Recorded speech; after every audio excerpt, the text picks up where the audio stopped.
much for being here with the community at eXp Realty. And today's a great day because we are focusing on some serious power players. And it's not every day that you get to go and see one or even two top producers talk to each other about what it is that they do. But when you get to see three or four today, then that really, it should be life-changing. And part of the reason is because not everyone does everything the same. So you get to start hearing the conversations that are in between and looking for the threads of similarity. It's really, really fun stuff. So I'm not going to hog the stage today. In fact, I'm going to bring up my very favorite person in the whole world. And I get to say that because I'm married to her. This is Lexy Sanchez, super awesome top producer. And she's coming to you live from our kitchen. Lexy. Hold on one second. Let me get you unmuted. Thank you. Good morning and welcome to Core 90. I love Wednesdays. In the community, we like to spend time highlighting what our amazing agents do all over the country. We are concentrated, as you guys know, mostly in Oregon because that's where we were when we started. And we have people in Canada and Portugal and Spain and Mexico and all over the place and almost every state. But today we're going to highlight three ladies that I happen to know from Oregon. And you know, we'll have a men's panel too, so don't everybody panic. But what I wanted to highlight is that we have these women that are juggling life circumstances, whether it's kids, other jobs, all sorts of stuff, and still like kicking butt and taking names, getting a lot done, doing a lot of real estate. And these are not people, you know, this week we have some exciting news at eXp. We have somebody who is a 10-year icon. It's our most. That's Elizabeth Riley out of Austin, Texas. And, you know, she was one of the earliest people to adopt the eXp model. She's the one that brought Jean Frederick over and said, you know, hey, Jean, come look at this model. I had this meeting and it seems like it could be really cool.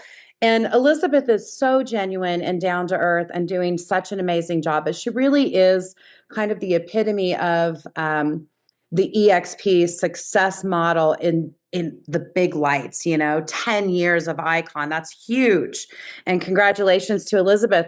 But there are people in our group right here that we're going to talk to today that are doing unbelievable stuff as new agents, as seasoned agents, as agents who have moved locations, et cetera. So without further ado, let me introduce my three guests today. And I'm actually going to have them do a little bit of an introduction. Ladies, if you don't mind, tell us your name, where you work, you know, what area, how long you've been in real estate, and anything else you want to throw in there. So we'll start with Michele McCormack, and I'll tell you something fun about Michele. Michele and I met, oh gosh, I don't even know how many years, 20 years ago, maybe? Mm-hmm. How long were you at Chemeketa? Probably 22 years, 20 years ago, a long time ago. We started when we were teenagers. Yeah, right. Michele came to teach at Chemeketa Community College when I was an administrator there, and I actually did her new employee orientation. Yes. She came as a wonderful instructor, and anyway, so we've known each other for a long time, and it's super fun to have her in real estate now. So, Michele, tell us a little bit about you. So I have just been a real estate agent for a couple of years now. I worked in Washington, D.C. on Capitol Hill. I'm really glad I'm not there now. And I have been an educator for a lot of years, and I've been wanting to be a real estate agent for a lot of years. And I finally, just a couple of years ago, I pulled the trigger. And I didn't think that I was going to end up at eXp. I actually was looking at somewhere else, but I jumped on a call with Lexy and Jeff and said, hey, give me one more brokerage to interview in Salem, Oregon. And they said, well, join us. And I was like, well, I'm not moving to Puerto Rico, people. But my first year, I just sold one house and I was thinking, what am I doing? Should I be doing this? Is this, you know, I'm a single mom and my kid's on the call. Yay, Griffin. But it's just been an amazing journey, and I just can't I just can't even explain how cool it's been. So I'm really excited to be at EXP. It's the absolute right place. And I appreciate just Jeff and Lexy and so many people on this call that have helped me get to where I am now. And what I love about Michelle's story is that here she started with really no experience in real estate, an interest, and a desire to do it. And she started in a time when things were kind of tough. It was not an easy market to start out in. And what I love about new agents that are just excited, they don't know the difference. They just get out there and kill it. So Michelle's been selling tons of houses, working with buyers and sellers, and you're now an investor as well, right? Yes. Which is really cool. So she and Griffin have decided that investing in real estate is probably a good idea too. So getting those real assets out there, it's awesome. Okay, let's talk to Tammi Ellison. Tammi, tell us, and sorry, Michelle, you are in Salem, Portland, Willamette Valley area, correct? That is correct. Awesome. Tammi, tell us about you. Oh, wait, she got muted there. Sorry, hang on one sec. It unmuted and then it muted you. That was me. Sorry, everybody. So I'm Tammi Ellison with Ellison Homes Group, obviously EXP Realty, and I'm in the Douglas County, Roseburg area. I've been in real estate going on my 8th year. I can't believe that. It seems like I just started sometimes yesterday. And I do love to buy, sell, invest myself. What else would you like to know? How I got in? Yeah, how'd you get? So I loved a lot of things about real estate. My dad was a builder remodeler, but I fell in love with real estate, making that first purchase myself, thinking I could never do it.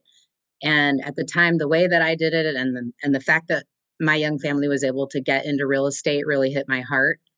But I was scared to death of being in 100% commission job or career.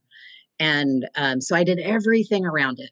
Lending, I worked for a title company, home warranty. I assisted agents. I even counseled agents when I was with the title company. And then God and life circumstances pushed me off of a cliff, and I started in real estate. And I should have done it a long time ago. It's an amazing but how cool that you opportunity. have all of that knowledge that It's really very helpful. Yeah. adds a lot to the whole. I wish I knew more about lending, to be honest. I tend to just like zip it and just defer to the lender because I don't want to say something wrong. So it's really cool that you have that. Well, I dabbled in lending, and I probably learned more things I shouldn't than I should have. So, but What not to do? What not to do. Yeah, That's helpful too. I learned real quick that wasn't the field for me. Yep. Well, I love it. I'm glad you're here. Thank you. Liz Boisvert. We've Hi. seen your face a lot. Hello. Tell us Yeah, about you. And I know. Well, I'm glad to be here. Thank you. It's always an honor when Lexy asks anyone to, step up and be on a panel. Like it's a pleasure to be here. Hope you guys aren't getting sick of my face yet. No way. So, in case you don't know my story, I was like a diehard bartender and restaurant and had been doing it forever. And one of my friends looked at me and she's like, "Do you really want to be serving tables when you're 50?" And I'm 50 now, by the way.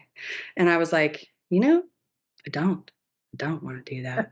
So I took like a huge pay cut, and she got me a job at a title company, and I sucked at it. I was the receptionist, but it got my foot in the door. And there was this one agent, her name is Donnie Bunkle, and this is in Utah, by the way. I've been licensed in 3 states. And she was a rock star. She's like, that's who I want to be. And, so how do I do that? How do you do that? You work with them. You ride their coattails. And so I said, "Hey, do you need an assistant?" And she said, "Yeah, actually I do." And she taught me a lot. And in that meantime, I met my husband. I sold him a house and followed him around the world, right? And then we moved to Alaska and I sold some real estate there, which is really cool. Like it's completely different. Like you have to worry about different things. It was a remarkable experience, and then we moved to Germany and finally we got back here to Oregon in 2015 and both my kids were finally in school and I was like, wow, I have all this time on my hands. What am I going to do? I thought I'll go into real estate. I've learned from 2 top producers in 2 different states. It's a formula. It's an algorithm. Like once you figure out the formula, then it can be fairly simple as long as you do the work. So I dug in. I didn't know a single street. I didn't know a single person. I was like, this is never going to work because I don't know anybody. I don't even know where like Washington Boulevard is, right? But I did it kind of like Michele did, well, I'm just going to do it. I'm going to take the advice people give me and I'm going to do it. And I didn't worry about what the market was doing. I just followed the systems that I knew other top producers were doing. My goal that year was 12 and I sold 25 in that first year. And that's when I looked at the numbers and realized how much I'd given my previous broker in commissions. And I literally cried at my accountant's office. Tears swelled up in my face. And that's when I called Jeff and Lexy because they had been trying to recruit me to their previous brokerage. And I was like, well, I might as well have coffee with them. Because if I'm going to be loyal to someone, I at least want to make sure I'm being not loyal with the knowledge of what I'm doing, right? I didn't think I would leave, but I wanted to figure out what they were doing. And they're like, oh, well, we just left this place called EXP. And at that time, nobody knew what EXP was. I was like, well, that's crazy. I don't even know who they are. Because I thought it was all about the branding, right? I mean, the branding doesn't hurt, but it's really about you and it's about your systems and what you're doing. And it's about you. It's about everybody in this room. So anyways, long story short, I think I'm a 5-time icon now. I just found out about the 5th and I've stock. I bought a house with my EXP stock and I'm producing. And so it's a really great place to be. And I'm honored to be around a group that would even wants me on a panel, right? Because I feel like I have some stuff to share. So thank you for having me. Well, awesome to have you. Thank you so much. And you've given the community so much as a leader. You've done a lot of the KV core training. You are like the KV core. What's the new Bold Trail. Bold Trail. You are. Yeah, we haven't really segued into that in Oregon. There's many people outside of Oregon in our group, and maybe they have a little bit of insight on that. But I'm going to be bringing it all of it to you. So well, good. Well, we appreciate all that training and stuff. Okay, so today, the reason I wanted to kind of I love to brainstorm with everybody. I've been out of production for a few years now. When we went to Puerto Rico, I chose not to get my license there. And so I sold a couple of houses from afar, virtually basically, which was fine, but I haven't been in big production like you guys are. And I'm back now on the mainland in New Mexico and definitely wanting to get into production. And I have three pieces of business right now that I'm working on. I'm just excited selfishly, and all of you guys should be out there too listening, just to get ideas from you on how you are doing all sorts of things, managing your life, what systems you use, where you're getting your leads, what makes you special, just all of those kinds of things that I think are important to hear. And I think my favorite thing about real estate, you don't have to be a brain surgeon. It's not a hugely intellectual endeavor. However, it is a big emotional endeavor because you're really working with people that are running the gamut of emotionality during transactions, and every transaction is different. And I think my favorite thing about real estate is there's no one right way to do anything. I mean, yes, there are mandates that require us to be legal and use certain documents and all of that kind of stuff.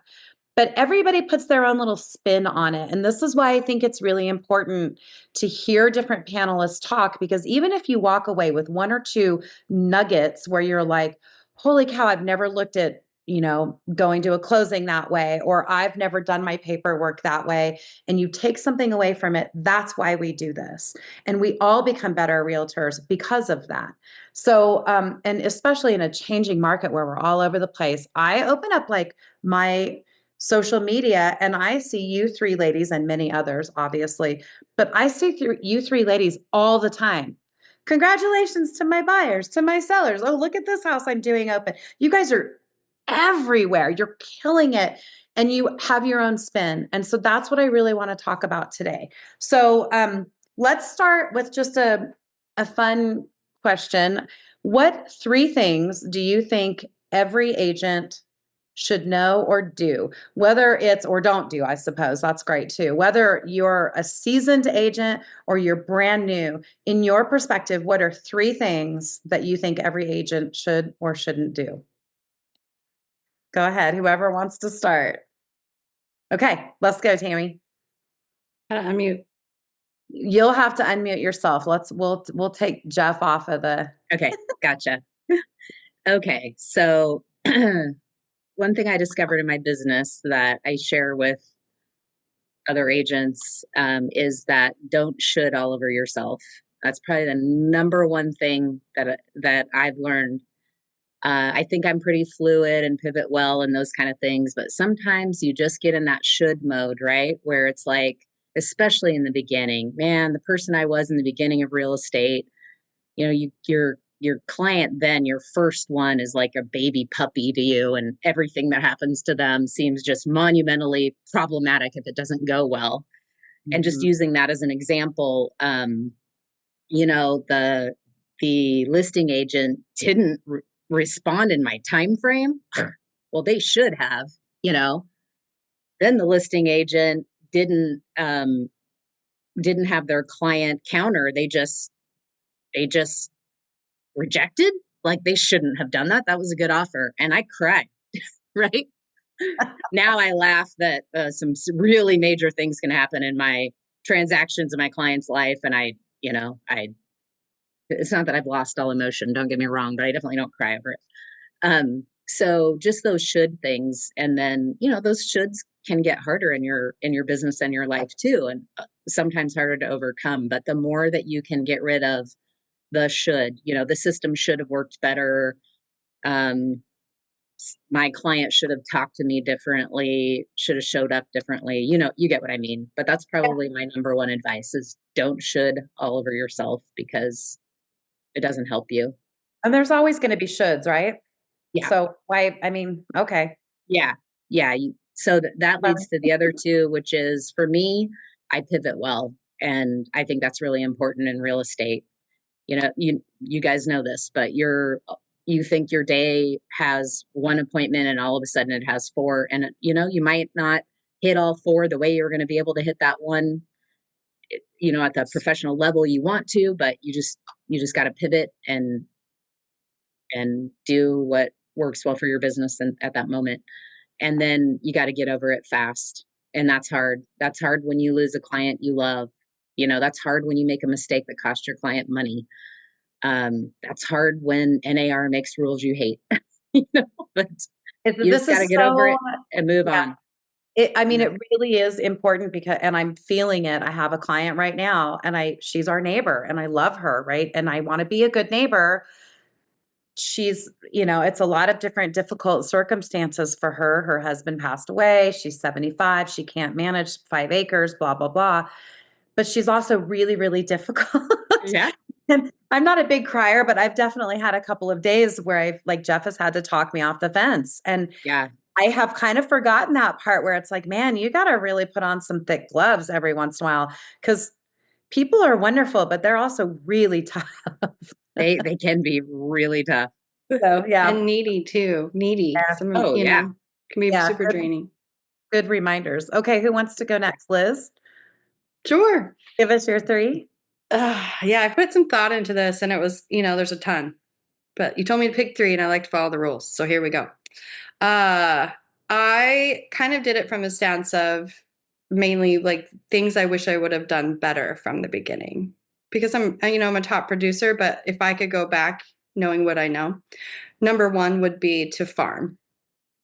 Yeah. You know, Peter Rogers, my principal broker here, was like, Liz, how many people are in your farm? And I would throw out a number, but it wasn't like I was doing anything with it. And if you don't know what farming is, let us know, the leadership of the community, and we'll do another round of that. There's some videos on it, but knowing where, this is going to be crude, but knowing where you pee on the trees. Like, where do you want everyone in that area to know what you do? Yeah. So it's postcards, door knocking, and you're going to say, like, I don't want to door knock. That doesn't mean you can't do all the other things. You should be door knocking, but do all the things. Write reviews for every restaurant in the area. Do videos. This is my thing. It's like, I need to start doing videos to introduce people to the places I love them. And it's like, I just don't want to do it. I'll get everything ready and I'll show up, and then I talk myself out of it. Like, we all have our things that we're uncomfortable doing. So that's what I'm doing this year, is like, I'm really leaning into video, even though it's like, I don't want to, because I know how important it is, especially moving forward in the world, social media. So farming, figure that out. Wish I would have done it sooner. If I'd been sending postcards out to my whole zip code from when I started in 2015, my business would look a lot different. Yeah. So do that out of the gate, no matter how much it hurts. Number 2 is, somebody gave me some really good advice once, and I wish I would have really understood it and taken it to heart sooner, is have your preferred partner list, guard it, nurture it, spoil them, take them out to lunch, send them gift cards, so that no matter when you call them, they will come to you. Because you being able to get bids in a day's notice when you're thick in a repair or inspection period really sets you apart from other agents. Because someone had said to me, I said, hey, if you could go back, she was a veteran, I said, hey, if you could go back and change it, tell me like the one thing that made you successful. And she said, my Rolodex, the people I know. And it just didn't, I was like, okay, whatever. But it really can make or break you.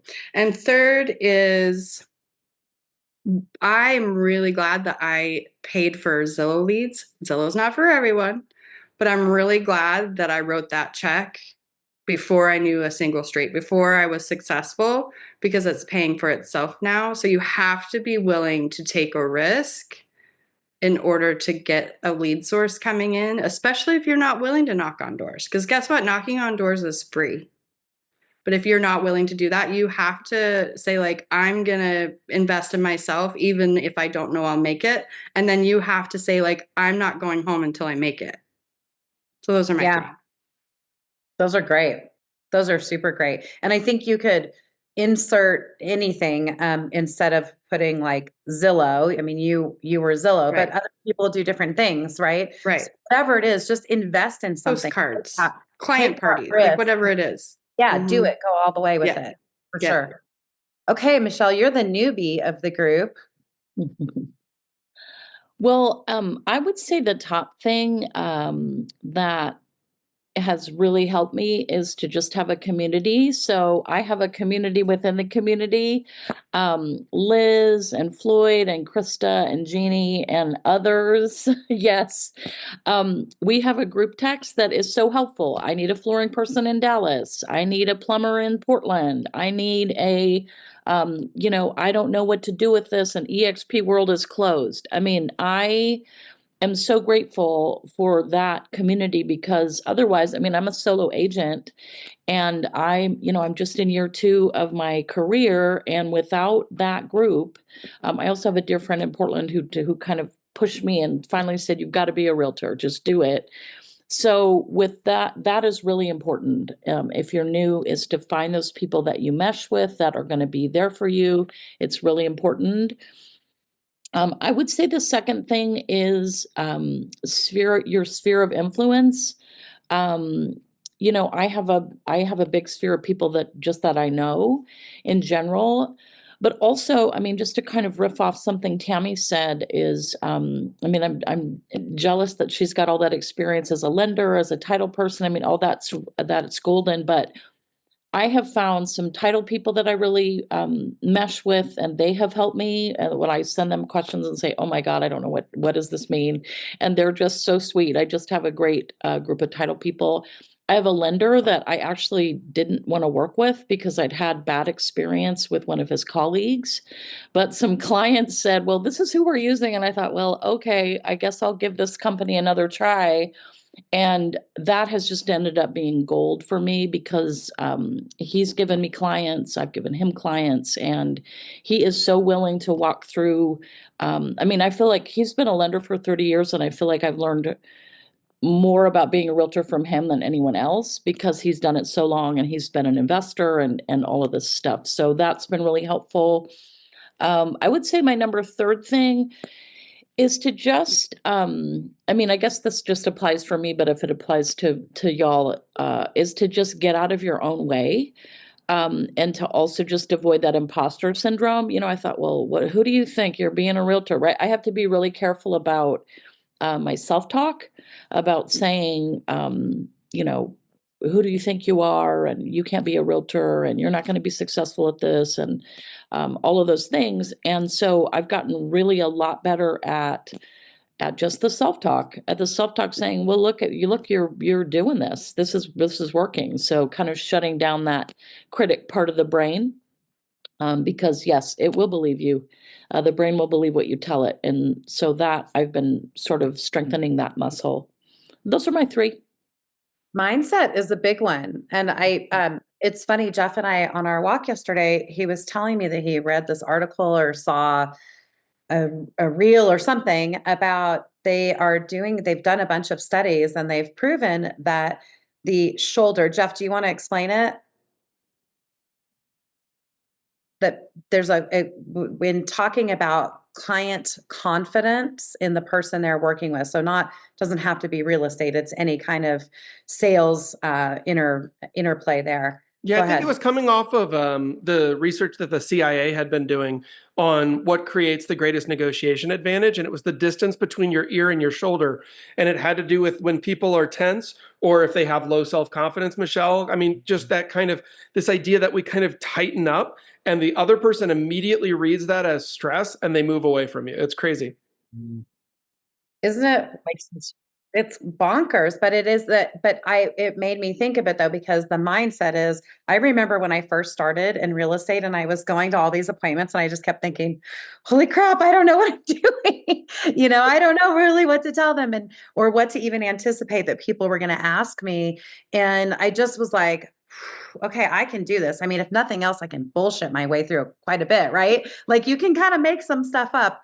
At least tap dance around it, not like big numbers or anything, but you know, you get through it. But that confidence of like, I'll figure it out, is really important. I love that. So a lot of what you guys are saying, speaks a lot to who you are, because I do believe you're part psychologist, therapist, coach, best friend, principal, you know, when you're dealing with clients and even with your preferred providers, because you should take care of them. You should take care of your clients and all of that.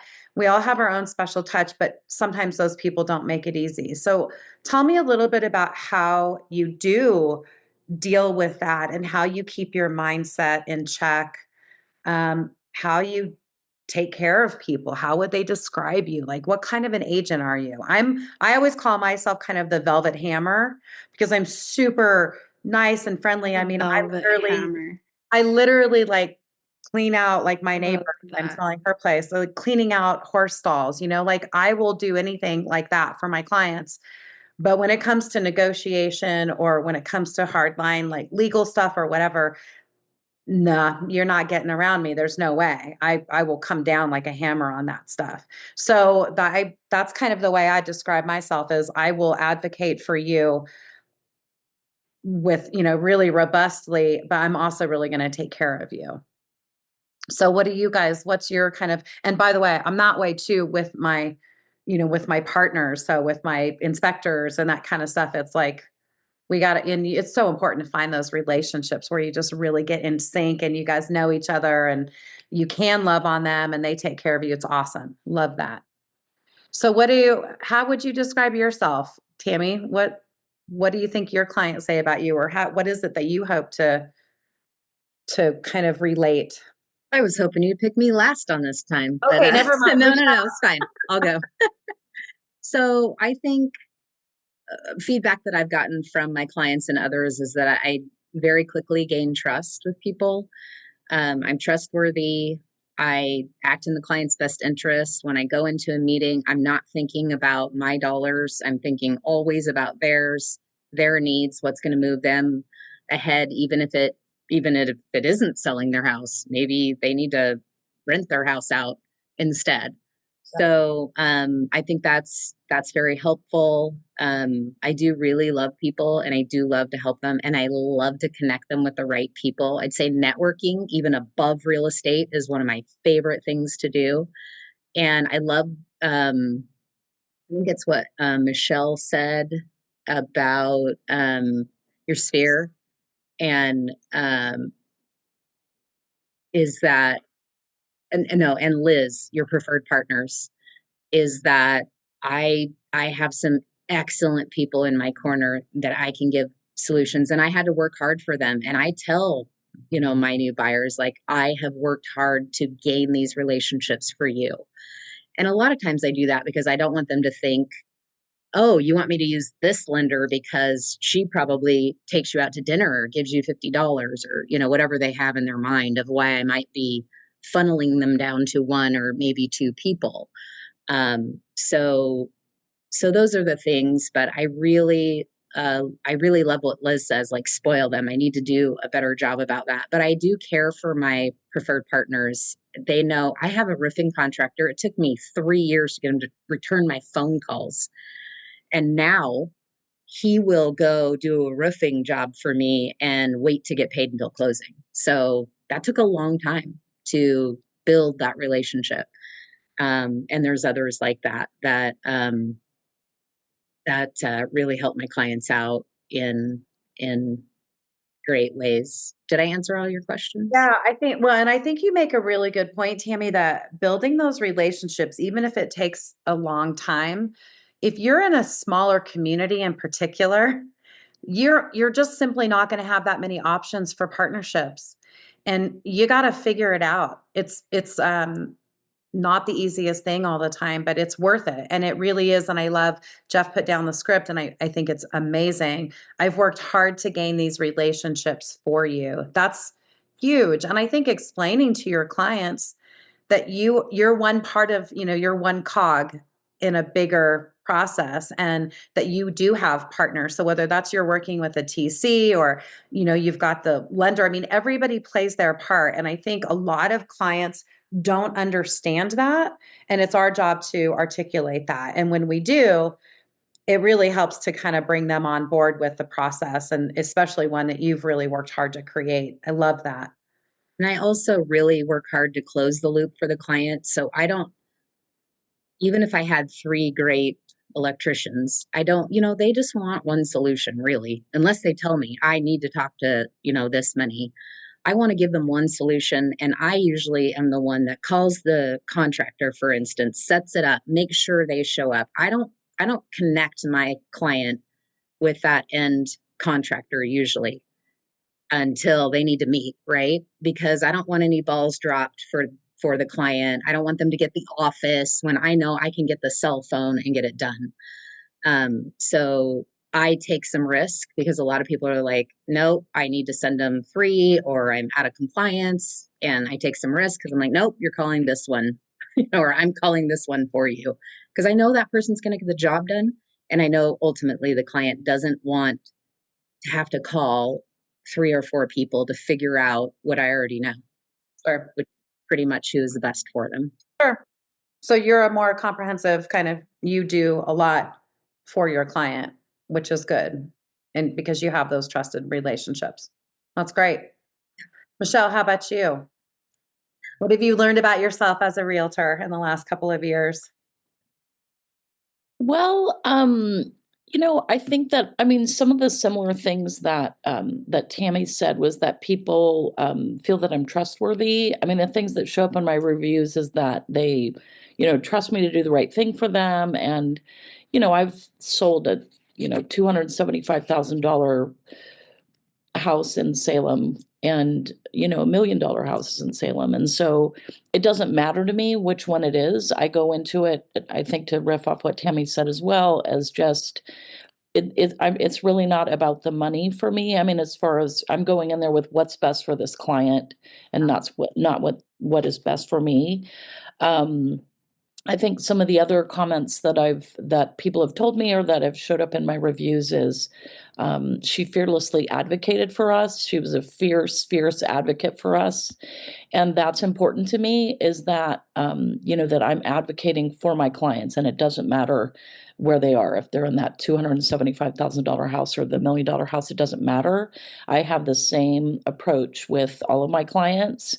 One of my favorite comments recently in a review is that I'm a badass realtor, which is kind of funny. I kind of have that posted on my computer because I don't always feel like a badass, but it was very, the woman was back from the Middle East, and she was really struggling with her deployment time there. And it was her and her partner, and we looked at a lot of houses. And, you had mentioned earlier, Lexi, about being kind of a psychologist and a counselor and all the things. And so, there was just a lot of stuff going on when we would go to the appointments. But it's just sort of meeting people where they are. I mean, everybody is different. And I think that working in politics and working as a teacher for a long time, I mean, I think that those skills have translated really well to just sort of, okay, what do we have as we go into a classroom, or as we go into a political debate or whatever, is those skills have really served me well. And, people have said that I'm patient, and, that's hard. I mean, when Lexi was talking about shoving out, horse stalls, earlier this week, I had photos and it was one of those, I had a dream the night before that I showed up and there were tires in the living room, and there weren't tires in the living room, but this house was really rough, super, super, super rough. And the clients put a contingent offer. They told their agents in Arizona that the house was already on the market, and they put a contingent offer on a house in Arizona. So I've got those two agents on me. I've got, the clients don't even know what they've done.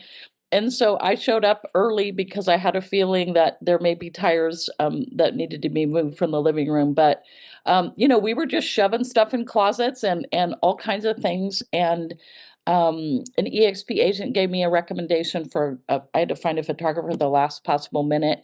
He was helping me move stuff. I mean, it just turned out to be really amazing, but I'm in there with my sleeves rolled up. Okay, what do we have to do to make this work today? And I think people see that and they appreciate that. And yeah, I mean, I would say that's that's the most. I like what Tyler Boning said in a recent training, where he just said, I'm just out here making friends, I mean, I'm out here taking good care of people and making friends. And that resonated so much with me because the woman that was back from the Middle East and her partner, I mean, she's the one that said I was a badass.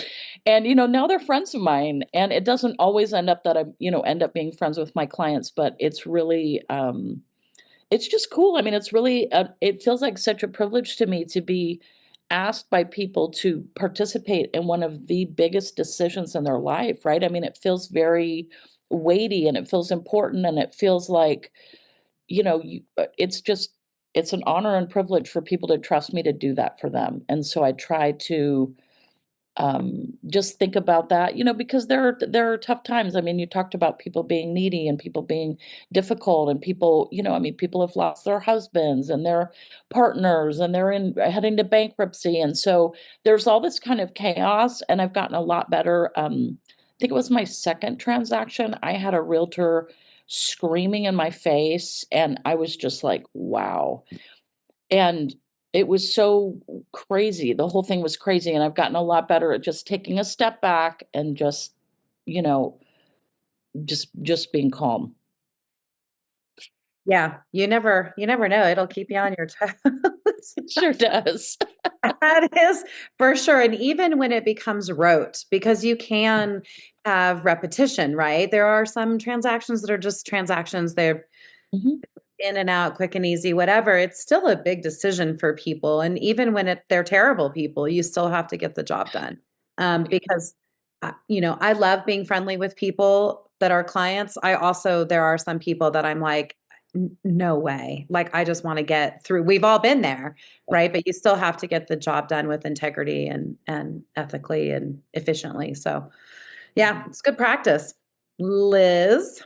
Yeah, I want to kind of add on to what Michele said. Advice I got was we're the surgeons of real estate, right? You see the problem, you go in and you cut it out and you sew them back up and you tell them everything's going to be okay. But so you can't just be like dramatic and yelling and upset. Like your surgeon's not going to do that. We're professionals.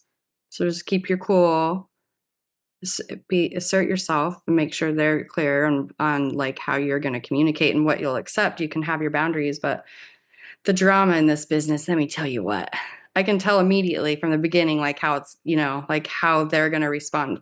You deliver a repair addendum and they get all emotional and freak out. Like it's not about me and it's not about them. It's about what our clients want, right?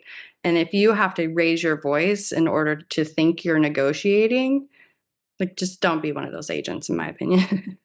I could probably tell you who that agent was. We all have our list, right? Like, yeah.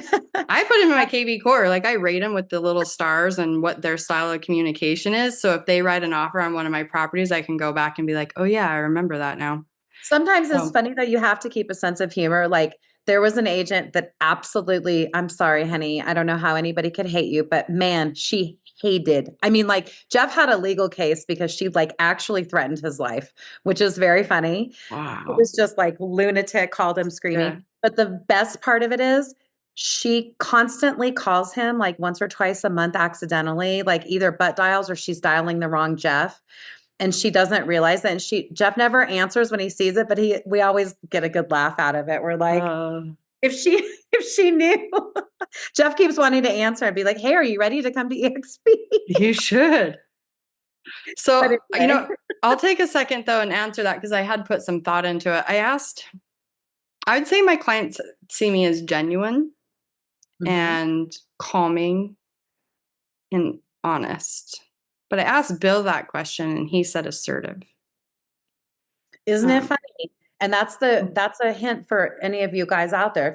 If you're ever curious what you think, if you're hitting the mark on what you want to be perceived as, ask your best friend or ask, a past client that you really have a good relationship with, or your partner or whoever. Ask somebody how they would describe you. It's interesting. There's an agent that sticks to me what he said to me one time, because we've had you get to a point where you continually work with the same people, because what's the saying, like 5% of the agents are doing 95% of the work. So and that's why it's important to not lose your cool, even if you want to tell them where to go, like hang up before you say it, right? But he calls me a bulldog, and he's been around forever. And at first I didn't know how to take that, but I think what he means is like, I just don't give up. Like I'm a problem solver. I advocate. Like I'm not going to go, oh, there's some rot in the crawl space. You should probably buy something else. Like if you like this house, I can get it done. I'm a problem solver. So I'm the bulldog. I love that. I love it. I totally love it. I'd rather be called a velvet hammer though. I'm totally stealing that, Lexy. Take it, baby, take it. Okay, what are you currently working on in your business? Because I think that it's important to constantly be growing. Even though, we have changes in our industry, but it's not that. Like, we think it's mind-boggling. I remember when TRID came out and everybody was like, oh my God, how are we ever going to do this? And now we're like, that's normal. It's kind of like, I think we're hitting normal faster with certain things. And I do think that comes with experience, right? So if like now you're like, all right, well, I can't publish any compensation for, buyer brokers, but just figure it out different ways. Everybody's working on it. But what are you doing? How are you growing right now? What are some things that you do to change it up? Because I know all three of you and none of you guys are in stasis. You guys are very dynamic in your business and as people, but are you intentional? Like what are you working on? What do you set out for yourself to? I'll start on this one. Yeah. I am constantly looking at my SOP. I'm constantly changing and looking at my templates. I'm constantly sending ideas to my operations manager, like, hey, let's add this or let's do this. So constantly changing, but also being consistent. So that's ever going. Stretching the muscle. I told you that I really want to be a video influencer. Like I really want to provide information to my peers and to my clients with video. And so even though it's taking me years to do it, I'm doing it. Like you may not see the baby steps I'm making, but I'm doing it. And today and this week, year, I've made some headway. So evolving in video and being front and center and teaching my peers through KV Core, like find something that you are good at. Like you might not be good at KV Core, but there's something that you're good at and teach it, because teaching is the best way to learn it, because that's why we're the community. Yeah. It's because we're willing to step up and grow together and teach together. And there's some stars in this room. Like there's something that you know, even if it would only take you 4 minutes to teach us, there's something that you know that we would love to know. So yeah, if you ever like, want to just teach do it. one of these sessions, give me a Yeah. Yeah. Yeah. And you know, sometimes I make a kind of an ass out of myself, but hey, at least I still did it, right? Well, and you never know. Like I said, somebody's going to take nuggets from this or any other session that we do that's going to help them get over a hump in their business or in their mindset. And that's what it's all about. And, you know, a lot of pushback from people, especially in the beginning with EXP, was of how could a virtual brokerage work? I need support. I'm a person who asks questions. And Liz and I were at the same brokerage together when we both kind of came, when I was new to real estate and she was new to Salem. And we both asked a million questions. We were like little busy beavers in our office asking everybody about stuff because we just wanted to figure it out and get busy. And so I know a lot of people are similar and have nervousness about how does EXP work if it's virtual and blah, blah, blah. And what I found, and I think what Liz found in those early years, was that we had more support because it was all online. And so when you think about the fact that we do this, we have 90 minutes once a week to come in and pick up nuggets. If you're not at an appointment, you should be on Core 90 or on some other thing that EXP has out there or whatever, because you have to learn. This business can get, even though every transaction is different, the fundamentals are the same, right? You're using the same contracts, you're doing the same kind of things. You're creating SOP, but you're always improving and tweaking. I think you have to be. So come to Core 90 anyway. Yeah, invite other people too, right? Like if you know an agent that's struggling and you know the topic is Core 90, like that week, like invite them. Because and they don't have to be EXP, by the way. You Yeah. can invite any agent you want to come to these sessions. So that's great. Yeah.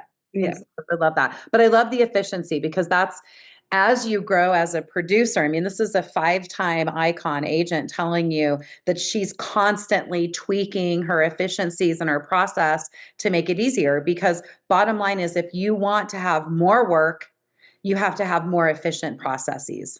It's that simple. You can't be a disheveled, disorganized mess, constantly forgetting documents, blah, blah, blah, and do, 30 transactions a month.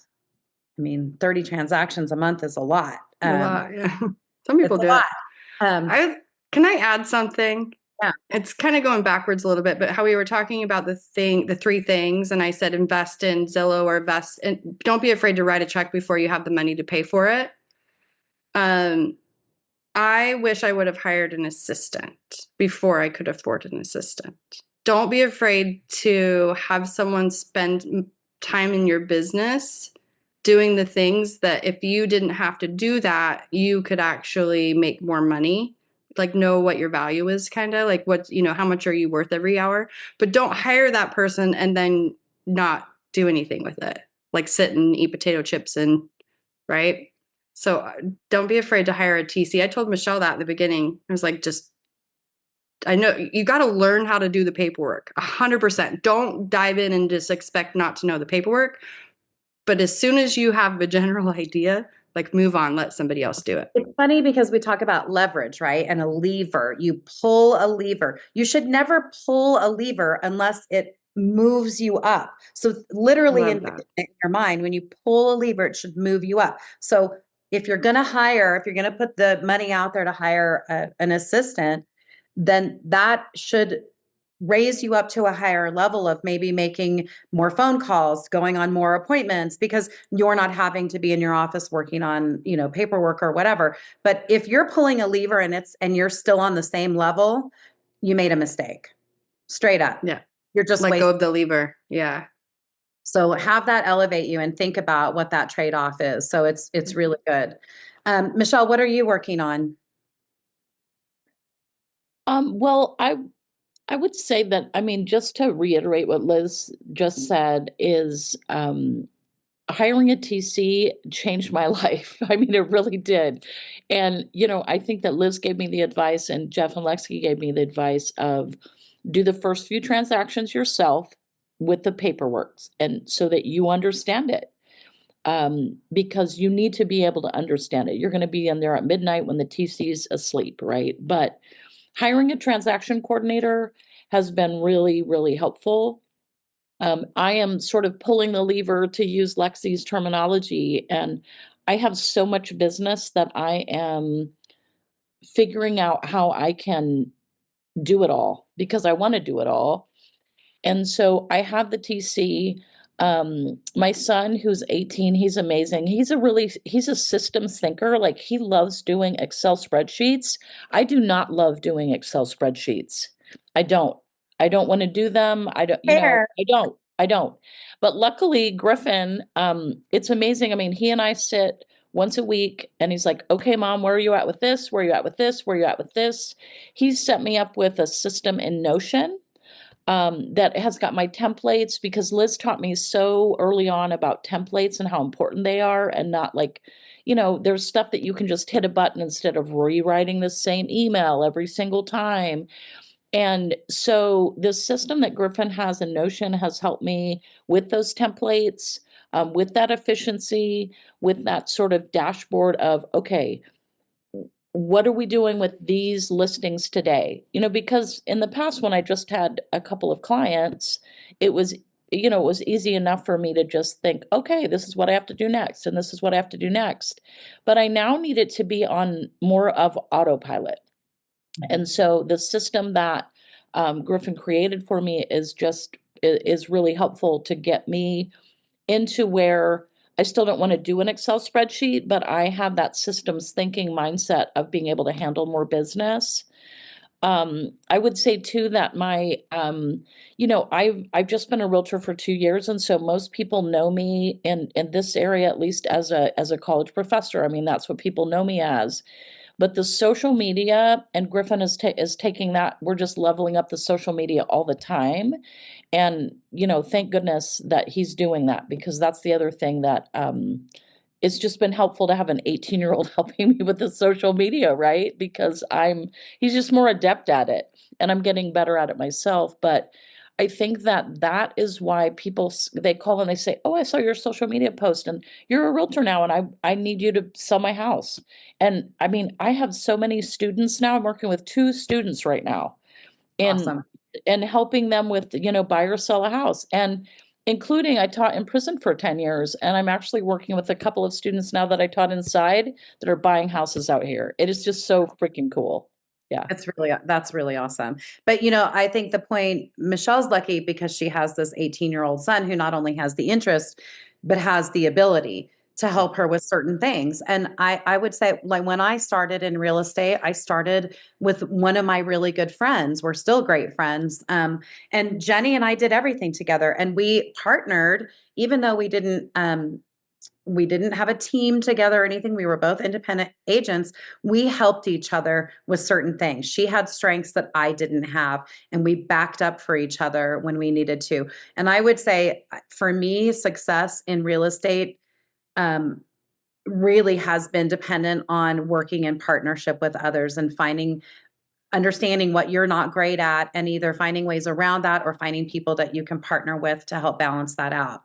So whatever that is, if it's having one of your kids, get you set up on systems that work, or somebody encouraging you with video, whatever it is, that's really important to find your strengths and then figure out the workarounds for everything else. I love it though. But efficiency. And it's funny you say that. So I here in New Mexico, and I got onto Sky Slope, and I was really needing to find the cheat sheet for what the document requirements are here, right? Because we have a whole bunch of different things in New Mexico, like weird stuff that I'm like, okay, I don't know what that is, but I'll figure it out. And I asked for a sheet, and the broker said, well, we don't have it. So I talked to the other broker, and she said, I'll make it for you. And she did. So these are things, though, that are efficient, because now what I can do is I'll take this and I'll go into SkySlope and I'll put together all of my, whatchamacallits, you were just talking about it. My mind is totally blank. Oh, all of my templates. And so then I'll just be able to pull in, my listing template and those kinds of things. If you don't have those set up, go do it right now. I tell people, like, if you are not actively talking to a client, making calls at an appointment, you need to be figuring something else out in your business to be making more efficient, to be streamlining, to be putting together templates, to do all that stuff, because it will save you time, and saved time means more transactions.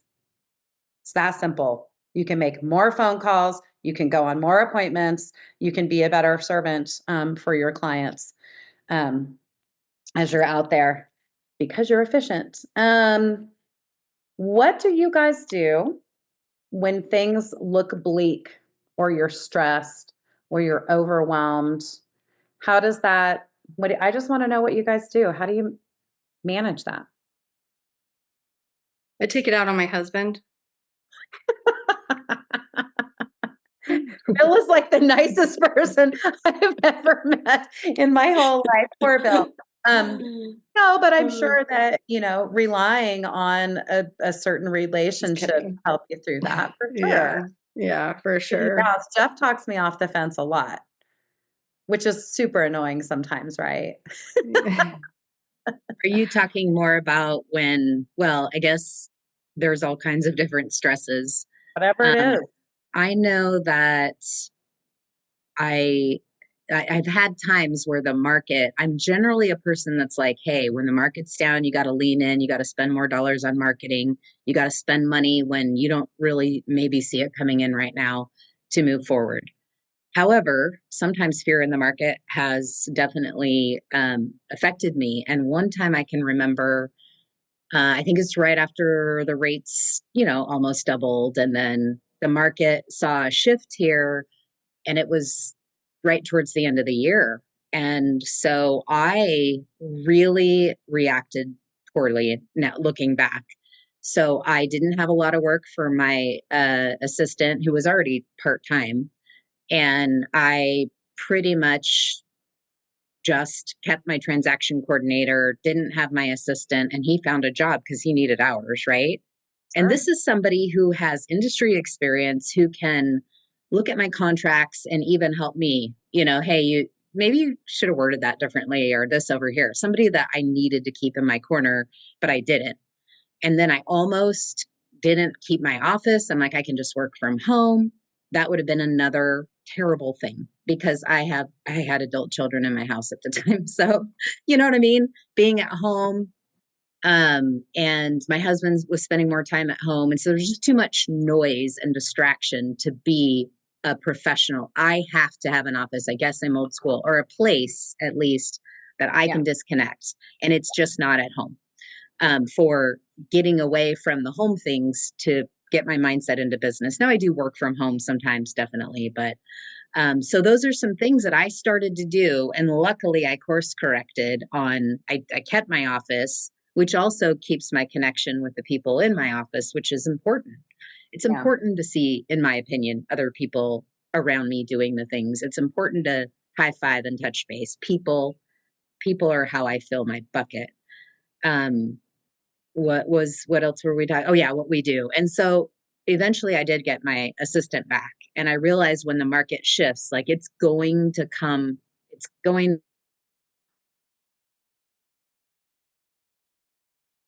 Oh, I was like, is it me? I know, we're all like, wait, it's going to Tammy's frozen. Darn. Shoot. I like what she's saying about what we jokingly call separation of church and state in our house, right? Is that it is hard. I mean, I work at my kitchen counter a lot, but that's because Jeff's in his office. I have an office too. I just like the kitchen better, I guess. I don't know. But you know, whatever it is, being able to just switch your mindset to a work mindset by going to a physical location. I think that's great. What do you do? I could speak on stress a little bit. Are we getting ready to call Michelle? No. Okay. I have learned to enjoy the lulls. Because, when you have a pipeline and it gets thin and like, I don't have anything in escrow, or I only have one, and it can get kind of scary. But what I've learned is it always comes back, because I know how to make it come back, because I follow the systems and I treat it like a job. But sometimes you get so busy doing the job that you're not doing the systems that help you keep the pipeline full. So I take a deep breath and I start getting back into my business, and I'm like, I almost enjoy it, because like, ooh, I haven't been able to follow up with my past clients in a minute, or I haven't been able to close those files out because I've been busy or whatever. So I just get back into my system, and then it starts to fill again. Obviously, there's other external economic factors that can stress you out, and that's why you shouldn't spend more money on your business than you need to. I keep, a couple of times today, I'm like, spend some money, but don't, be careful about the levers that you pick, right? The things that you pick, and don't, and reassess it once a year too. Like, is this adding value to my business? Yeah, 100%. You need So to lean know. into the lulls and breathe. Yep. And then when it comes, sorry, you guys, our office electricity went out. Yay, you're back. Just when I was saying, be in the office electricity all went out, and we're back on. So I'm sad that I missed some of your wisdom there. Oh, and I'll share it with you anytime. Have we talked about, stress with clients? Because that's another thing too. It's not always just stress in the market. And I think hopefully, as you grow your clientele and you grow in your business, that you learn more to handle those stresses. But I did want to mention, if I might, something earlier is that that Michelle said, sometimes you have that imposter syndrome. That can be hard to handle. And I'm guessing you ladies have done the same thing that I have. There are times when I have no idea. And when I was I never walked into somebody's appointment in 100 years. And Lexy, because I had been in different parts of real estate, people thought I had been in for a lot of years and had a lot more knowledge than I actually had. So that was sometimes a catch-22. Yeah. And obviously you need to research your answers, give your clients the right answers, but sometimes they just need you to give them an answer. And what I mean is that, and I don't want to rabbit trail here too much, but it's super important, is that sometimes they want your opinion about the color of a wall and you don't have one. You just give them one. It's okay. It doesn't have to be the right one, right? So one time I'm in a listing and the seller is like, well, do I remove the things on top of my kitchen cabinets? And they were pretty things, or not? And inside my head, I'm thinking, I don't know, I don't know if it's going to look better or not. I said, absolutely, definitely remove them, because that's what she needed from me. She needed a solid professional to just give her an answer. And when you have that imposter syndrome, you got to just overcome that fear and just be the professional you are. To get yourself through stressful times. Yeah, I like that you say that, Tammy, because I had never really thought of it that way. Sometimes people really just do need you to, and if it doesn't matter, it really just doesn't matter. I mean, like, who cares? I try to get around that by options. You guys know me by now. I'm the options queen. I'm all about, if I can provide options to my client that I'm comfortable with, then I have total control, but they also feel in control. Certainly. To me, it's the win-win. But I love that when you're faced with a question, just give a dang answer. It doesn't always have to be that difficult, especially about certain things. So that's good. Yeah. And don't get me wrong. I sound like I tell my clients exactly what to do. And it's not that way. I'm generally a very, even like, well, you could do this or this. But I realized there were just certain times when you've got to look at that body language and go, this person isn't looking for an option right now. They're looking for an answer. Yeah. Yeah.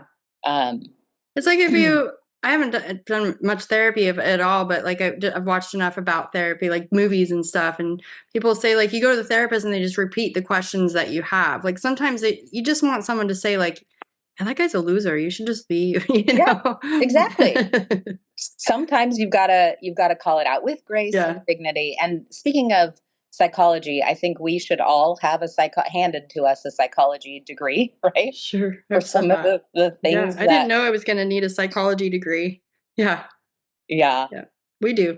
And be careful with that, right? And when in doubt, just repeat the question.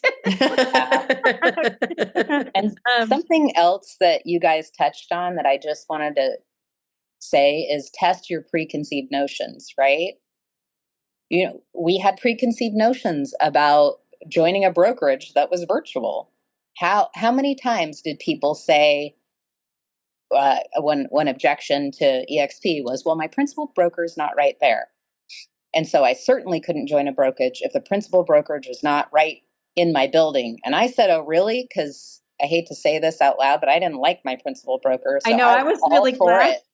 I'm like, really? Because mine takes smoke breaks. He has favorites. He gets mad at me, and I'm new for things like just, you know, if you want my paperwork different, I don't know, don't pay me till you get it right, but don't be mad at me. I'm just doing the best I can here.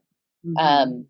I had a preconceived notion about lenders. I didn't want to work with a credit union because I thought they only worked with type A borrowers and they couldn't solve my problems. And boy, was I wrong. I have a fantastic lender partner. So I like that. I like it a lot. Michele, you came into real estate at a very interesting time. Has it been stressful? And I'm sure at moments, it doesn't matter what the condition of the market is really, because if anything that involves people and money is inherently stressful. So how have you been juggling that? Well, I mean, it's sort of, you know, in the beginning, it's sort of like drinking from a fire hose, right? I mean, there's just so much stuff, and I just became a mentor, and shout out to Megan Torres, my mentee is on the call. She's awesome and dear friend of mine. So it's interesting to sort of think back to 2 years ago when I was drinking from the fire hose and trying to not, you know, just trying to remind myself how that was. But I like to work. I really love to work, and I can be a workaholic sometimes. So when I get stressed or when things look too bleak, I just have to do something else for a little bit. I just have to take a walk, or I love live music, so I go listen to live music. I mean, this week, or last week, I was thinking, oh my gosh, I'm drowning in deals, and I have all these details, and my house was full of cousins and that are here, and there's just all these things, right? But I had gotten a premium ticket to go see one of my favorite band of all time is called The Replacements, and some of you are too young to know who those are, but I love The Replacements, and I was able to go meet the bass player who used to be with The Replacements and see his show. And, you know, I was trying to talk myself out of it because I was so busy, but I schedule in what I call lavender time because that's the color it is on my schedule, that I look at my week and I think, okay, I don't have any lavender time in here. And so it might just be calling a friend.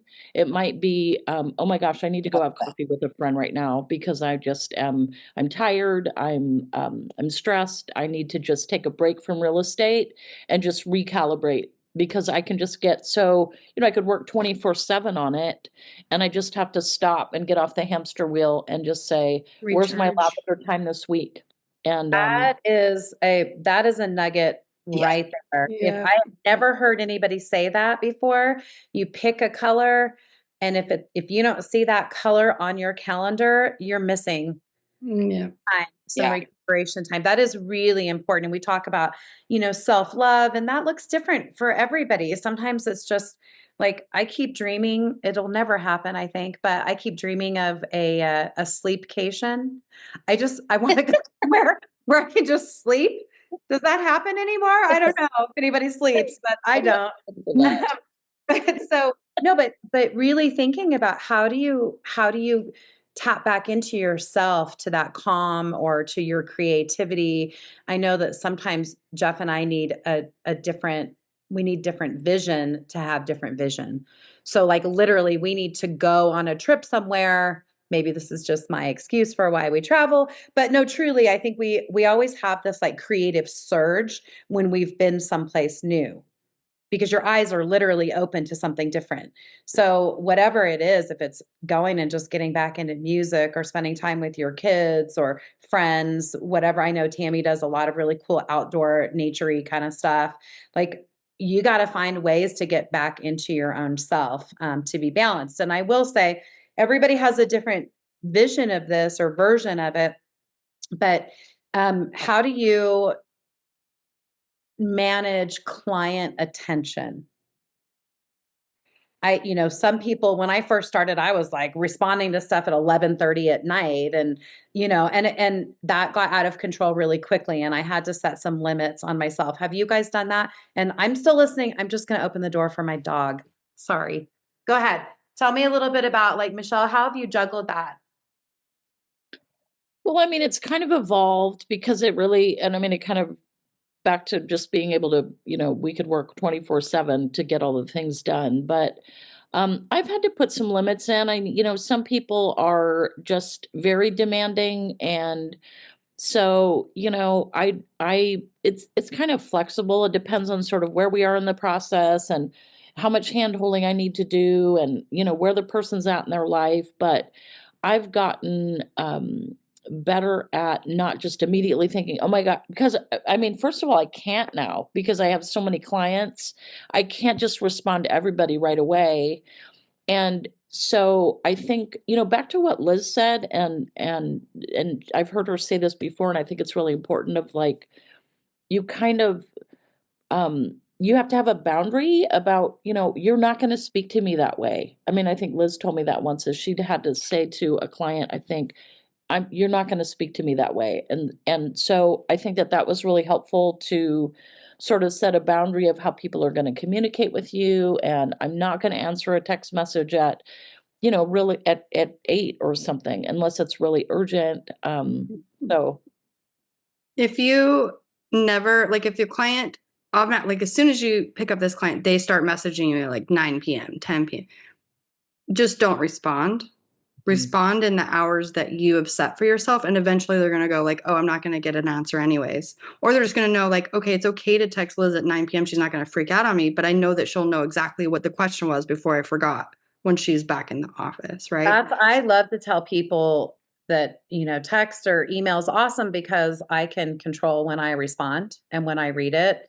And I'll tell clients, hey, listen, you can text me so you don't forget it or whatever. And in the beginning, I'll explain, like, if I'm working with a buyer, I'll say, listen, things move very quickly. So I want you to text me if something, if you get something on your drip that comes up and it's the perfect house or whatever, you're driving by one, tell me right now. And then once you're under contract, things can slow down a little bit. And I explain that pace change to my clients so that they don't feel like, wow, you talked to us a ton when we were looking for a house, and now that we're under contract, we don't ever hear from you. It's like, no, you do, but you don't need the same kind of handholding in this phase. And so those are great, by the way, templates, email templates to set up on, like, if you have a first-time home buyer where you're explaining kind of what the process is, have that email there and send that to people. Be like, hey, I just want to let you know, here's kind of generally how it goes. And here are the different steps, and here's how we're going to communicate, and here's what I need from you. Because people don't know how to behave sometimes until we tell them how to behave. And That's so brilliant. it's really up to us. And I can tell you as a client, you're like, oh, and if you don't know, you're going to ask more, right?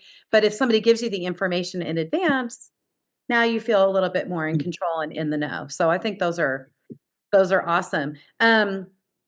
Before we run out of time, we have 13 minutes. I want to talk about what are your go-to systems? Like if somebody was like, okay, we're going to, you can only have so many things or whatever. What are the things that you don't think you could be a realtor without? Like, what are your go-to systems? And then after that, we're going to talk about what lead sources you guys tend to lean on the hardest, because I know at the end of the day, we all need leads. We all need work. So I kind of want to know, like, and everybody's a little bit different about how they get that. So Liz, you were like jumping out of your seat. I love to talk about systems. Tell us about They make me happy.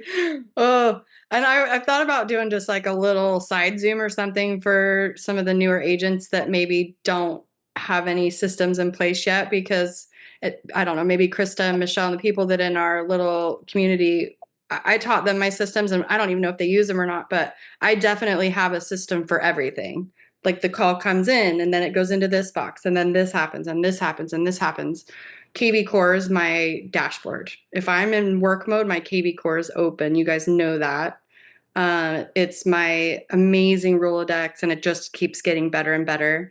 My So you other have established, sorry, let me interrupt for one quick second. So you have like, you talked about SOP, and that definitely, like, you have workflows. So like, yeah. if it's this, then this is what happens. And then and that helps you with consistency, which makes you more efficient, which allows you time to do more work.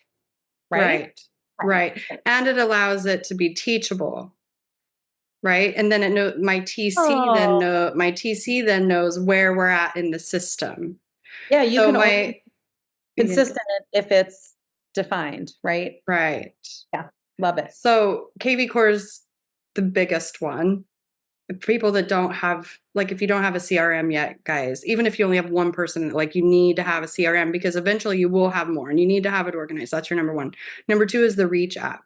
Jeff turned me on to the Reach app, I don't know, 3 years ago or something, but it is such a game changer, because I have these little you can put different groups, and it pulls from your contacts, and you have little different groups. I have one for my past clients, I have one for future clients, I have one for my EXP golf tournament, I have one for my partners, the people that are with me at EXP, and I can text them, but instead of it being a group text, it goes to each of them individually. So I can message 150 of my past clients at one time, but it looks like I'm only talking to them versus sending 150 texts, right? This is it. It looks like you write what they call the template. You write the message. Like, so for example, I wrote one for this group and I sent it to all of them, but they all got it individually. But I could send it, you could send it to 100 different people the same message. It's awesome. And you can have individual conversations from it, right? So it doesn't mean that you're not going to have genuine conversations. And it doesn't say on it, like, say stop or hit stop to, it's like they're getting a text from you. So Reach by far is probably the app that has changed my life the most, besides ChatGPT. Love it. And if you're not using ChatGPT, like, you're missing the boat, man. Like, he's my boyfriend. I basically anything, like, what if I want to decide what I'm eating today, I'm pretty much talking to ChatGPT about it. Yeah, like, it is everything. I just designed my entire garden in a totally new zone. In seconds, probably. It mapped. I told it what I wanted to grow, how my garden was, what zone I was in, and it's unbelievable. I'm so excited. But anyway, yeah. So yes, we're going to do another session on using AI. Because it is really a game changer for business, regardless of how you feel about it. It's here. I'm very reluctant about it. I don't like it, but it is an awesome tool. And when you start to use it, you realize that it can really up your game in business. So I know I'm hogging this time, but I've got one more I got to tell you about. And it's called Airtable. And Airtable is how I talk with my TC. It's free. It's like an Excel spread. So as soon as have a client that comes into the system, I have a tab for new buyers, has their info in it, whether or not they're in KV Core, so she knows to refer to that, what my buyer broker agreement is with them, or when they're going to list. And then once it's under contract, there's a tab for all of the tasks that have to happen and who does them, what our timelines are, anybody that's involved. So if I'm on the phone and somebody's like, who's the escrow officer? Well, when you have 8, they kind of blend together. So I can go to the Airtable tab of that property and know exactly when it's going to close. I know who the escrow officer is. I know what was negotiated in the process, and it's all in one place, and it's free, and my TC uses it. Instead of having to bounce around inside of like, your checklist in SkySlope or whatever. And the templates are really, really easy to build. So and you could just reuse them. And then she just goes in and fills in the data for me. Cool. And so when I close out the file, I go through my checklist. Okay, do a just sold social media. Did I get paid? Did I ask for a review? So every single time, everything is happening over and over again because I have those checklists. That's awesome. Okay, so you're in trouble, Liz, because we're going to be doing an SOP workflow session. Absolutely, Liz. Coming to you very soon, because I super geek out on that too. And I'm really excited to teach other people because it allows you to focus on the right stuff. Yes. It's cool. Okay, Michelle, what are your go-to systems? Well, I want to do Airtable again because Liz taught me all this cool stuff when she was my mentor, and then I didn't have as many clients. I couldn't really. There was just so much coming at me, but now I feel like I need to go back and do those things. But Notion is working well for me. I mean, I think I want to add the Airtable in just with my TC because I feel like that's not very efficient. It's kind of clunky, and but Notion is working well. There's a way for me to have hi Jeannie. There's a way to have hi Bill. But there's a way to to kind of have all my templates, all of my stuff, because I told Griffin that I don't want to have 4 different things or it's going to be too much. I'm going to get overwhelmed. So the Notion is working now, but I want to add Airtable in. So I love it. Yeah. And that's the thing. Simplify. If you like things really streamlined and you'd rather go to one spot, find the one thing that works for you. If you're somebody that likes to feel like you're in a spaceship and you've got, you sit at your desk and you've got 3 screens and you've got a bunch of different apps open and that's your jam, then go for it. It doesn't matter. I would say don't spend money that you don't need. So yeah. Okay, Tammy, what are your go-to systems? Well, I'm going to start following Liz around. I'm moving to Salem. I know. If I could have Liz's brain for systems, I would be unstoppable. I'm a high I. If anybody knows DISC, I'm a high I. And so systems kind of fall to the wayside for me. But I use, I do rely on Airtable. I also have a spreadsheet that I use to track certain things, Dropbox, so that I can share with my assistant different documents, SkySlope, of course. I do rely on people. I have, like I said, I have a good assistant that has a brain that thinks completely different from me, who can help me through some of these things. And I have, my daughter is a social media whiz. And it's not that I can't post things. It's that she can do in 3 seconds what will take me a very long time. And she loves it. And so I'll call her my system, one of my systems. I love that. But you can operate on, yes, I need to utilize KV Core in a way, in a much bigger way. I do need to streamline and have better SOPs because I pivot well, that can also be my downfall, right? Because I can get there and get it done without as many systems. I definitely am focused on getting those things in better order so that I can have better balance. And so I can teach and train like you're talking about. I think the important thing with that and the purpose of having SOP in place and using templates and those kinds of things is there are so many little boxes to check, right? In real estate. And everyone is just slightly nuanced. If you have 8 in escrow at the time, those are all going to be different and have different components, and keeping them straight is going to be really essential.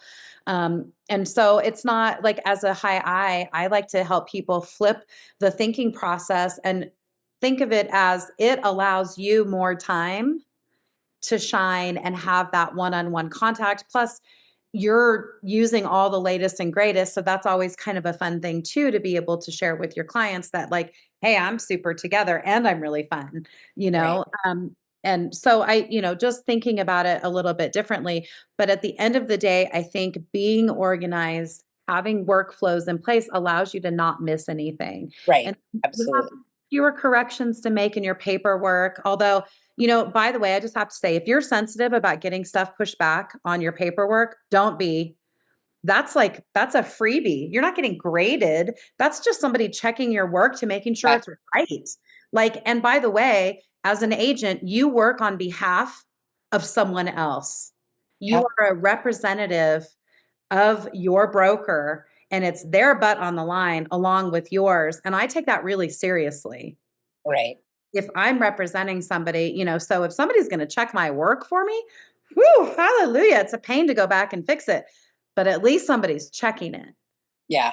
Because I don't want to pay the big crazy fines or go to jail or get my license removed or whatever else. So just flip the switch in your brain that says that's actually a good thing. It's not a criticism. And Can I ask, Lexy, Liz, how many transactions did you have last year? I don't know what my average is 30. I sell between 10 and 15 million a year. That's great. That's great. I just shared the Airtable for my listing template. So, and I think it looked like it was working, but from my end, so you should be able to see the tasks and the checklists and how I designed it. And if it didn't work, then let me know. I can always pop on with like a little side thing. I think I'm sure we'll collaborate with Lexy too on doing something for Core 90. But I think sometimes when you're talking about SOPs and your brain is wired a little differently, it's not that you don't want to do it. It's sometimes difficult to go, okay, like there's some people on the call right now who are like, Airtable, what's that? It's something new I have to learn. Oh no. And how do I set it up? And it's easy for you to make a template, but it might not be easy for them. I worked with an insurance agent who loved Airtable, and that's kind of how I was turned on to it. So, and I do have my assistant if I need help, doing the template. But I think it's not that people don't want to use systems. It's really can be so overwhelming. And that's why I thank you for coming and training us so that we could have a better overview of KV Court and what it could do and have some first steps on how to get there. Because, I did 50 transactions last year. That's a lot. And I definitely want to move into more systems. But I also want to encourage people that you can do it where you're at and then just slowly integrate those different things into your life. Yeah. And that may sound impossible, right? Doing 30 or 50 or 75 or 150 transactions a year, you could easily do all of that. And I say easily, and I truly mean it, but you do have to be organized. Yeah. So I'm actually super excited that we have some topics. We're going to do some templates, some AI. I might have to give Griffin a call. If you're still on, Griffin, I'm going to call you to help us do a system session, talking a little bit more about farming and, workflow design, which is something that Jeff and I do a lot of. So we'll, and Liz is obviously doing that. So I think we have some really cool topics, and I know that I got a lot out of today. You guys, thank you so much for being here. We'll have you again. Wednesdays are awesome. Please show up to Core 90. It's education is important for your brain development. Even if it's just listening to stuff you already know about, it really does expand your brain. So go out there, get some work. We'll see you guys all next week. Thank you so much to my guests, and we love the community. Thank you, Lexy.